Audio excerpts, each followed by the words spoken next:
Katakan mataku tetap ku hidup bagimu, mataku tetap memandang. Benar Tuhan, dunia tak bisa menjauhkanku dari kasih-Mu. Kalau ku hidup bagimu, hatiku tetap menyembah-Mu. Dunia tak bisa menjauhkanku dari kasih-Mu. Kalau ku hidup bagimu, mataku tetap memandang-Mu. Dunia tak bisa menjauhkanku dari kasih-Mu. Dunia tak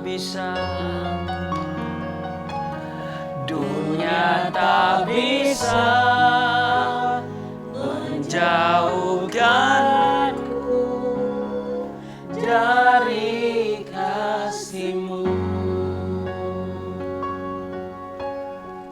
Shalom, jumpa lagi bersama kami dalam Mesbah Keluarga. Saudara, dunia tidak akan bisa memisahkan kita dari kasih-Nya. Kenapa? Karena memang kekristenan itu bukan agama, tetapi kekristenan adalah gaya hidup. Amin saudara. Kita nyanyikan pujian ini saudara. Yesus kau kebenaranku. Yesus kau kebenaran yang menyelamatkanku. Kau memberikanku hidup dan pengharapan.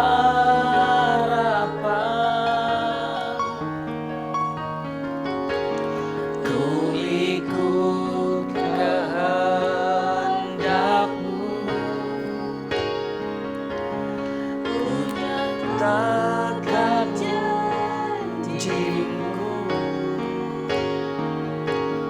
ku nyatakan janji-Ku kepadamu. Inilah janji kami Tuhan, kalau kami hidup, amin, ku hidup bagimu, hatiku tetap menyembah-Mu. Dunia tak bisa menjauhkanku dari kasih-Mu. Kalau ku hidup Tuhan, kalau ku hidup bagimu, mataku tetap memandang-Mu. Dunia tak bisa menjauhkanku dari kasih. Katakan Yesus kau kebenaran. Mari saudara, saya ajak kita semua bernyanyi. Yesus kau kebenaran. Katakan yang menyelamatkanku, yang menyelamat. Benar Tuhan, Yesus yang memberikanku hidup. Amin. Dan pengharapan.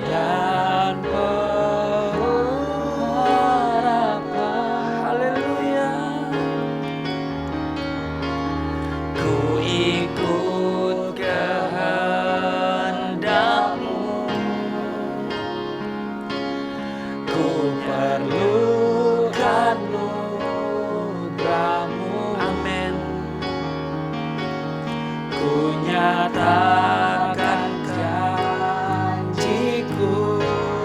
kepadamu. Amin Tuhan. Kalau ku hidup bagimu, hatiku tetap, tetap menyembahmu. Dunia tak bisa menjauhkanku dari kasih-Mu.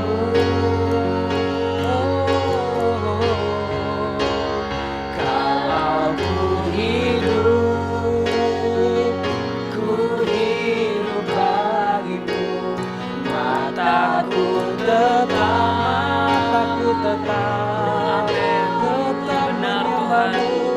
Dunia tak bisa menjauhkanku dari kasih-Mu. Kalau ku hidup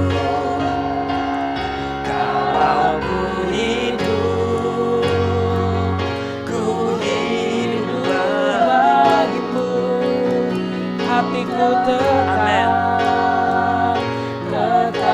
menyembahmu. Dunia tak bisa menjauhkanku dari kasih-Mu. Katakan kalau ku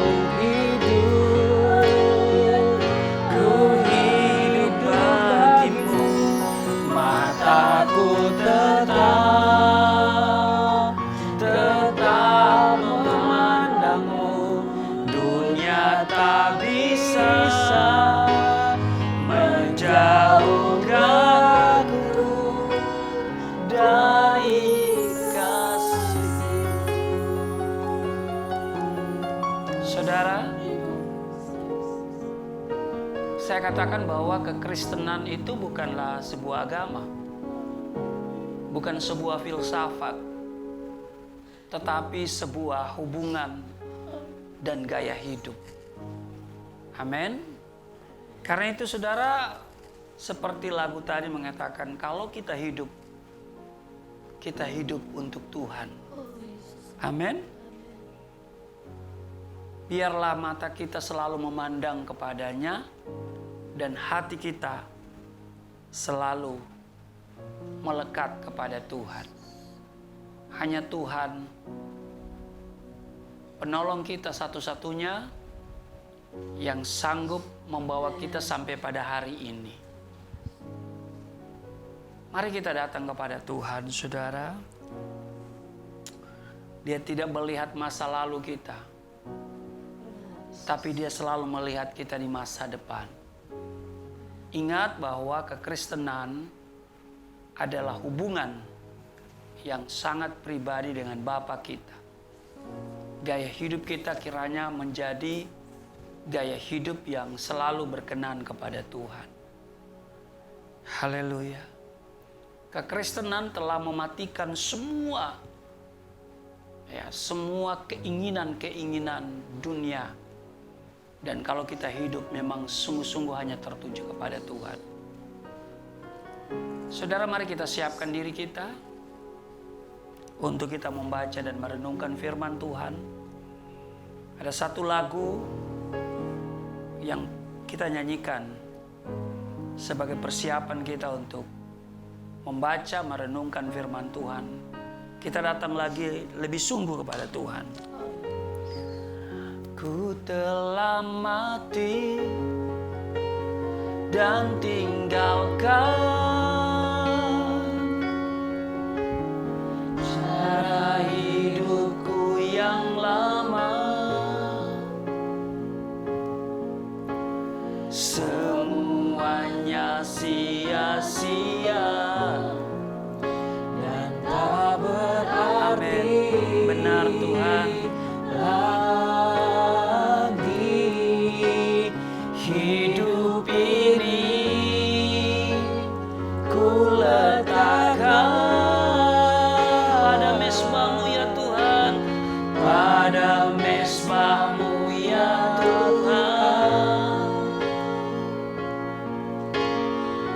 Jadilah padaku seperti yang Kau ingin. Katakan ku telah mati, ku telah mati, ku telah mati, dan tinggalkan cara hidupku yang lama. Semuanya sia-sia dan tak berarti lagi. Hidup ini ku letakkan pada mezbah-Mu ya Tuhan. Jadilah padaku seperti yang Kau ingin. Kita nyanyikan lagu ini dari awal, saudara. Saudara, lagu ini sangat luar biasa. Karena itu saudara jangan berdiam diri. Mari saudara yang bersama saya, bersama kami di Mezbah Keluarga malam ini, mari kita nyanyikan lagu ini saudara ya. Katakan bukan dengan barang fana saudara ya. Haleluya.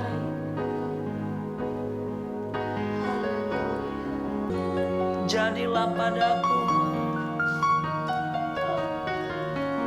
jadilah padaku seperti yang Kau ingin. Sekali lagi, jadilah padaku, jadilah padaku seperti yang Engkau kehendaki.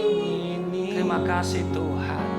Benar, jadilah pada kami apa yang Engkau kehendaki. Bukan kehendak kami, tetapi kehendak-Mu yang jadi. Sebab hidup kami hari ini bukan lagi kami, tetapi Kristus yang hidup di dalam hidup kami. Hidup kami telah ditebus, kami telah dibebaskan dari belenggu dosa. Kami memiliki kepastian keselamatan di dalam Yesus Kristus. Itu sebabnya kami tahu bahwa kekristenan itu bukan sebuah filsafat, bukan sebuah agama, tetapi gaya hidup dan hubungan yang mesra dengan Tuhan. Kami mau menjalin hubungan yang intim dengan Engkau. Itu sebabnya Tuhan di Mezbah Keluarga ini, kami mau letakkan hidup kami. Terima kasih, kami mau baca firman-Mu, mengurapi kami, membuka hati pikiran kami. Di dalam nama Tuhan Yesus. Haleluya. Amin. Saudara, seperti yang saya katakan tadi bahwa kekristenan bukanlah sebuah agama. Bukan sebuah filsafat. Tetapi sebuah hubungan dan gaya hidup. Dan inti dari gaya hidup itu ialah kasih. Amin. Apa saudara? Kasih. Yohanes 15 ayat 17. Kita akan melihat di Yohanes pasal 15 ayat 17. Ya, apa bunyinya? Ya. Inilah perintahku kepadamu, kasihilah seorang akan yang lain. Nah, inilah perintahku. Perintah siapa? Perintah Yesus kepadamu, kepada saudara dan saya. Kasihlah seorang akan yang lain. Nah, saudara, ya, ini hebatnya kekristenan, ya, kasih. Sehingga walaupun kita dihujat, dicaci maki, kita tidak ada dendam, kita tidak ada kepahitan, kita tidak bisa membalas kejahatan dengan kejahatan. Tetapi kita membalas kejahatan dengan kebaikan. Kenapa? Karena kasih. Kalau kita baca di dalam Galatia, apa itu kasih? Ya, ada buah-buah kasih, ya. Di Galatia Saya akan bacakan untuk saudara Galatia pasal ada buah-buah roh di sana ya. Tetapi kalau kita lihat dulu ya di sebelum ke Galatia ada di Korintus ya, saya ingat di Korintus tentang kasih. Nah, apa itu kasih? Nah, ini dia ya. Kasih. Kasih itu sabar. Nah, ini dia ya. Kasih itu sabar, kasih itu murah hati, ia tidak cemburu, ia tidak memegahkan diri dan tidak sombong, ia tidak melakukan hal yang tidak sopan dan tidak mencari keuntungan diri sendiri. Ia tidak pemarah dan tidak menyimpan kesalahan orang lain. Ia tidak bersukacita karena ketidakadilan, tetapi ia bersukacita karena kebenaran. Ia menutupi segala sesuatu, percaya segala sesuatu, mengharapkan segala sesuatu, sabar menanggung segala sesuatu. Kasih tidak berkesudahan, nubuat akan berakhir, bahasa roh akan berhenti, pengetahuan akan lenyap. Sebab pengetahuan kita tidak lengkap dan nubuat tidak akan sempurna, tidak sempurna. Tetapi jika yang sempurna tiba, maka yang tidak sempurna itu akan lenyap. Saudara perhatikan di sini ya. Kasih. Ya, inti dari gaya hidup kita adalah kasih. Maka sangat jelas saudara ya. Dikatakan kasih itu sabar, kasih itu murah hati. Maka saudara lihat ya, ciri orang Nasrani itu adalah kasih. Ya. Kasih dan santun dan penuh kasih ya, saudara ya. Di kitab saya yang lama disebut begitu saudara ya. Jadi gaya hidup seorang Kristen adalah kasih. Perintah Yesus yang kita baca tadi di Yohanes 15 ayat 17, inilah perintahku kepadamu, kasihlah seorang akan yang lain. Seorang akan yang lain. Tidak memandang agama, tidak memandang suku, tidak memandang latar belakangnya. Akan yang lain. Maka walaupun kita dihujat, ya kan, dicaci maki di YouTube ya, mungkin di komen sini juga ada yang memberikan komentar yang tidak baik, tapi kita tidak akan pernah membalas ya. Ya, kenapa? Karena gaya hidup kita adalah kasih.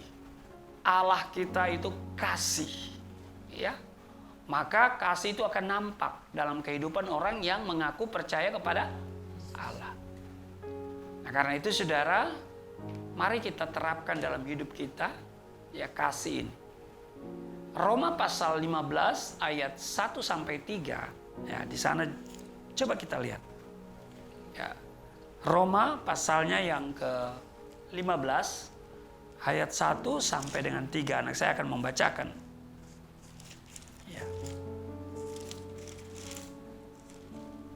Kita yang kuat wajib menanggung kelemahan orang yang tidak kuat.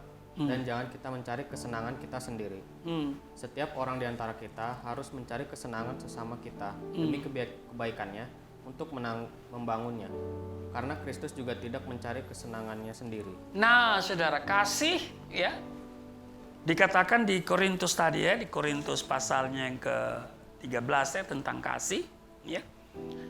Dikatakan kasih itu sabar. Bahkan kalau saudara baca dari ayat 1, sekalipun aku dapat berkata-kata dengan semua bahasa manusia dan bahasa malaikat, tetapi jika aku tidak mempunyai kasih, untuk apa bahasa-bahasa yang indah? Ya, saudara menguasai bahasa Inggris, bahasa Perancis, bahasa Belanda, bahasa Jerman, bahasa Arab, bahasa apa lagi? Bahasa roh. Ya, saudara. Ya, bahasa apa saja saudara boleh kuasai, tetapi bahkan di sini bahasa malaikat sekalipun, kalau kita tidak punya kasih, ya, itu tidak ada artinya. Ya.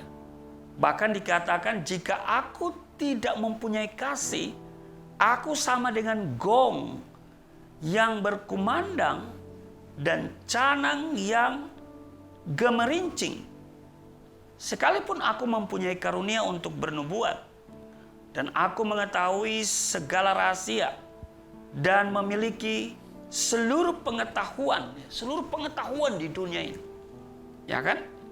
Dan sekalipun aku memiliki iman yang sempurna untuk memindahkan gunung, tetapi ya, jika aku tidak mempunyai kasih, aku sama sekali tidak berguna. Di ayat 3 lebih dahsyat lagi. Dan sekalipun aku membagi-bagikan segala sesuatu yang ada padaku, bahkan menyerahkan tubuhku untuk dibakar, tetapi jika aku tidak mempunyai kasih, sedikit pun tidak ada faedahnya bagiku. Ya, tidak ada faedah, tidak bermanfaat. Karena itu dikatakan di sini kasih itu sabar, murah hati, tidak cemburu, ya, tidak memegahkan diri, tidak sombong, tidak melakukan hal yang sopan dan seterusnya. Nah, saudara, karena itu mari kita memiliki kasih, ya, kita juga yang kuat, wajib hukumnya menanggung kelemahan orang yang tidak kuat. Jangan mencari kesenangan sendiri. Ini gaya hidup kita, saudara, ya. Setiap orang di antara kita harus mencari kesenangan sesama kita. Demi apa? Demi kebaikannya untuk membangunnya. Ini gaya hidup, saudara, ya. Gaya hidup kita. Bahkan kalau kita lihat di Galatia, ya, Galatia di pasalnya yang kelima, ya, tadi saya katakan ada buah-buah roh di sana, ya, dijabarkan dengan luar biasa di Galatia pasalnya yang kelima, ya, ayat 22 kalau nggak salah, ya, ya. Buah roh ialah kasih. Nah, ya kan?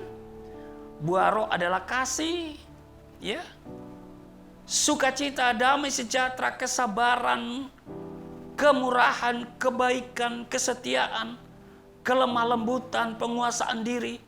Tidak ada hukum yang menentang hal itu. Jadi inilah gaya hidup kekristenan. Nah, kalau gaya hidup ini yang kita terapkan di Indonesia, maka amanlah negeri ini. Ya, tentramlah negeri kita. Ya, maka makmurlah negeri ini. Ya, saudara, lihat pemimpin kita, Bapak Presiden Jokowi yang luar biasa. Walaupun dicaci maki, ya, dihina, direndahkan, tetap senyum. Ya, dengan gayanya yang luar biasa. Waduh, rasanya bahagia punya pemimpin seperti Pak Jokowi, ya. Kita wajib berdoa untuk beliau. Kalau bisa dipilih lagi, saudara, ya. Ini bukan kampanye, ya. Ya kan, kalau bisa dipilih lagi, tapi undang-undang tidak mengatur hal itu, saudara. Ya. Nah, ini luar biasa. Maka kita akan melihat Indonesia ini akan maju, akan makmur, ya, karena negara ini negara yang bangsa yang kaya, budayanya kaya, bahasanya kaya, ya kan? Warna kulitnya juga kaya, saudara, ya. Ada yang gelap, ada yang terang, ada yang abu-abu, ya kan? Ada yang putih tua, ada yang putih muda, ada yang coklat, ada yang kuning, ya kan? Ada yang kuning, orang bilang sawo matang. Itu seperti apa sawo matang itu, ya? Ada yang kuning langsat, ya. Ntar kalau saya kuning apa nih, ya? Kuning belang-belang. Saudara, ya. Jadi mari kita memiliki gaya hidup ini, kasih. Ya, tidak ada cemburu, tidak ada dendam, ya. Tidak melakukan hal-hal yang senonoh begitu ya, tidak senonoh ya. Haleluya. Waduh saudara, pokoknya kalau kita menerapkan gaya hidup kasih ini ya, maka saudara dan saya, kita semua akan melihat jayalah bangsa ini. Amin. Kita melakukan hal-hal yang positif, bukan hal-hal yang negatif. Tapi Pak Pendeta, hari-hari ini kalau yang positif itu tidak baik. Kalau positif itu harus Harus diisoma ya kan? Iya. Harus diisolasi mandiri atau di tempat pemerintah. Yang bagus hari ini katanya negatif. Iya kan? Kalau dulu saudara ya, yang positif itu baik. Tapi hari ini katanya yang negatif itu yang baik. Dulu negatif itu jelek, sekarang itu yang baik ya. Nah saudara ya, kenapa? COVID-19 ya, haleluya. Nah, tapi saya mau katakan mari kita memiliki gaya hidup ini ya. Gaya hidup adalah kasih, gaya hidup kasih. Inti dari gaya hidup kita sebagai orang percaya adalah kasih. Ya. Jadi jangan balas kejahatan dengan kejahatan ya, tapi kalahkan kejahatan itu dengan kebaikan. Kita menjadi orang-orang yang menjadi berkat, menjadi garam. Kenapa saudara? Karena memang kekristenan itu pada awalnya adalah sekelompok orang yang hidupnya sama seperti Kristus telah hidup. Sehingga orang berkata, oh mereka Kristen. Nah itu di mana? Di Kisah Rasul ya, di Kisah Rasul pasalnya yang ke-11 ya. Mulai dari ayat 24. Saya akan bacakan untuk saudara Kisah Rasul pasalnya yang ke-11 ayatnya yang ke-24. Dikatakan begini. Kisah Rasul pasal 11 ayat 24. Karena Barnabas adalah seorang baik. Bukan hanya baik, tapi penuh dengan Roh Kudus dan iman. 3 hal, baik, tidak cukup baik. Baik itu relatif. Baik menurut saudara belum tentu baik menurut saya, sebaliknya kan. Baik menurut Indonesia belum tentu baik menurut negara lain. Ya. Baik menurut golongan tertentu, golongan A, yang lain belum tentu, ya. Nah, karena itu saudaraku yang kekasih, baik itu tidak cukup, tapi di sini katakan penuh dengan Roh Kudus, ya. Penuh dengan Roh Kudus artinya roh kebenaran. Maka kebaikan yang dia miliki adalah kebaikan dalam koridor kebenaran, dan juga dia katakan punya iman. Ya, iman. Kalau punya iman berarti dia tertuju kepada Tuhan, fokusnya sama Tuhan. Ya, orang beriman itu fokusnya sama Tuhan. Ya, beda dengan beragama. Ada banyak orang beragama tapi kurang beriman, bahkan tidak beriman. Kenapa? Karena kalau orang fokusnya pada agama, kalau dia beragama, dia fokusnya sama agama, sama lembaga agamanya, sehingga orang yang berbeda agama dianggap rival, ya, yang mesti dihancurkan, ya, darahnya halal. Nah ini orang-orang beragama, ya, dan kadang-kadang orang beragama nggak bertuhan, gitu kan. Tetapi saudara, kita ini orang-orang yang beriman. Kalau orang beriman, dia fokusnya sama Tuhan. Orang yang beda agama, beda denominasi, beda gereja, ya beda semuanya, dilihat sebagai orang yang patut, yang perlu dikasihi. Nah itu dia saudara ya. Jadi inti dari gaya hidup kita adalah kasih. Waktu kita memiliki kasih, maka cara pandang kita itu berbeda. Tuhan kita Tuhan yang Maha Kasih. Nah, dikatakan di sini di ayatnya yang ke-26, mereka, siapa mereka itu? Yaitu murid-murid Yesus dan juga orang-orang yang baru percaya kepada Yesus, termasuk di dalamnya ada Saulus yang kemudian menjadi Paulus. Ya. Mereka tinggal bersama-sama dengan jemaat itu 1 tahun lamanya sambil mengajar banyak orang. Di Antioquia lah murid-murid itu untuk pertama kalinya disebut Kristen. Apa itu Kristen? Kristen itu kalau sudah cari di kamus teologi pasti merujuk pada kata Kristus. Ya. Kristus artinya yang diurapi. Nah, maka sebagai orang Kristen maka kita hidup sebagai orang yang diurapi gaya hidup. Gaya hidup yang menerapkan tentang kasih. Orang yang diurapi itu penuh kasih, ya. Makanya Yesus disebut Yesus Kristus, ya. Kristus artinya yang diurapi, ya, atau Almasi atau Mesias. Nah, karena itu saudara, mari kita terapkan pola hidup kita, yaitu gaya hidup kita adalah kasih. Haleluya. Saya percaya firman Tuhan ini akan memberikan kita pencerahan, ya, sehingga benar-benar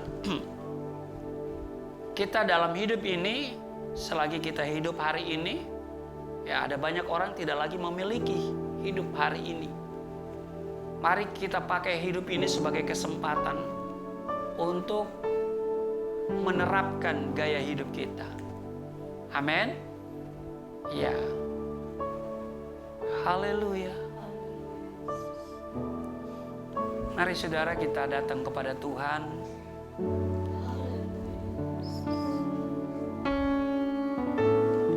Terima kasih Tuhan Yesus.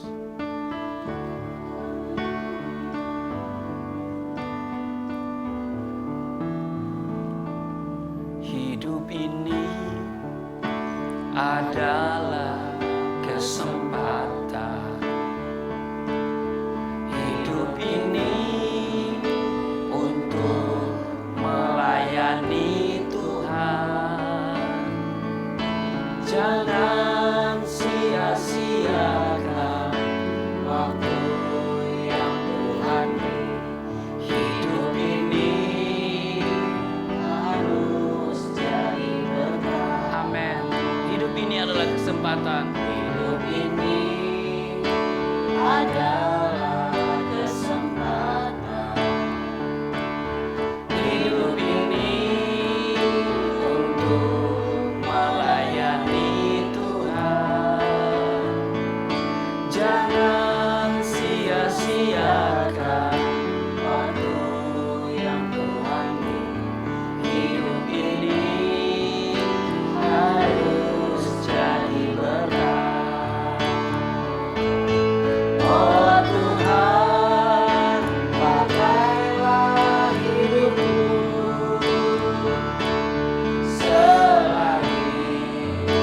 aku masih kuat. Hingga saatnya nanti Tuhan berdaya lagi. Hidup ini sudah jadi berkat. Oh Tuhan, pakailah hidupku selagi aku masih kuat. Hingga saatnya nanti Tuhan berdaya lagi. Hidup ini sudah jadi berkat. Terima kasih Tuhan. Biarlah hidup kami menjadi berkat karena kami menerapkan gaya hidup yang berbeda dengan dunia, tetapi gaya hidup yang benar-benar sesuai dengan Alkitab, sesuai dengan firman-Mu, yaitu kasih. Terima kasih Tuhan, kami lepaskan pengampunan untuk orang-orang yang bersalah kepada kami. Kami lepaskan pengampunan bagi orang-orang yang mengecewakan kami. Kami cabut segala akar pahit dalam hidup kami di dalam nama Yesus. Kami bebas dari rasa cemburu, dendam, dan kepahitan. Di dalam nama Yesus, kami cabut segala roh dengki, roh iri di dalam hidup kami di dalam nama Yesus. Terima kasih Tuhan. Kami percaya hari-hari hidup kami Engkau ubahkan menjadi hari-hari yang baik, hari-hari yang penuh berkat, hari-hari di mana kami menikmati mujizat, berkat-berkat Tuhan, janji-janji Tuhan kami raih. Terima kasih untuk hari yang sudah kami lewati dengan seluruh aktivitas yang kami sudah lakukan. Dan malam ini tiba, kami akan beristirahat tidur, berikan tidur yang baik. Kami dilindungi, dijaga oleh pasukan malaikat surga. Saat tidur Engkau mengerjakan sesuatu yang baik, rancangan-Mu bagi kami, untuk kami raih hari esok. Terima kasih, ada harapan bagi kami di dalam Engkau. Esok kami ada karena Tuhan yang mengadakan. Itu sebabnya kami buang semua ketakutan, kecemasan, kekhawatiran akan hari esok, akan hal-hal yang berhubungan dengan kehidupan duniawi, hal-hal yang berhubungan dengan jasmani, karena Engkau Tuhan yang Maha Kuasa yang menyediakan semuanya bagi kami. Kami tidak khawatir tentang apapun juga, sebab Bapa pelihara kami secara sempurna. Dalam nama Tuhan Yesus, diberkati semua mereka yang mengikuti mesbah keluarga ini, yang hari ini maupun yang nanti akan mengikuti sesudah ini. Diberkati rumah tangga mereka, diberkati ekonomi mereka, diberkati anak cucu mereka, diberkati pasangan suami istri, usaha, pekerjaan, apapun yang mereka lakukan. Di dalam nama Tuhan Yesus. Haleluya. Amin. Terima kasih. Sampai jumpa pada mesbah keluarga berikutnya. Yesus berkati kita semua. Shalom.